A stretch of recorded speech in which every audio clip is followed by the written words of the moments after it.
নমস্কার, শুভ সন্ধ্যা বন্ধুরা। আজ আমার নিবেদন স্বরচিত কবিতা জন্মদিন। কবিতা জন্মদিন। আষাঢ় মাসের জলধারায় আসলো ধেয়ে বন্যা, কুড়ে ঘরে জন্ম নিলাম আমি অভাগী কন্যা। প্রলয়কারী ধ্বংস লীলায় ধরাতল তখন উন্মত্ত, মায়ের সুধায় ভরল জঠর, আমি ভীষণ ক্ষুধার্ত।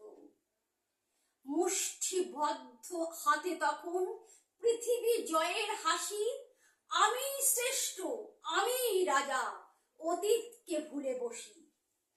পৃথিবী জন্মের উৎস হতে উৎসারিত আলো, তোমার চোখেই দেখেছিলাম বন্ধ কপাট খোলো। জন্মদিনের প্রতিটি ক্ষণে পাই যে তোমার পরশ, তুমি না থাকলে জন্মদিনটা জাগাতো কি মনে হরস। তাই তো আমি প্রণতি জানাই মায়েদের ওই চরণে, জীবন বাজি রেখেও তোমরা জন্মদিনটা রাখো স্মরণে। নমস্কার।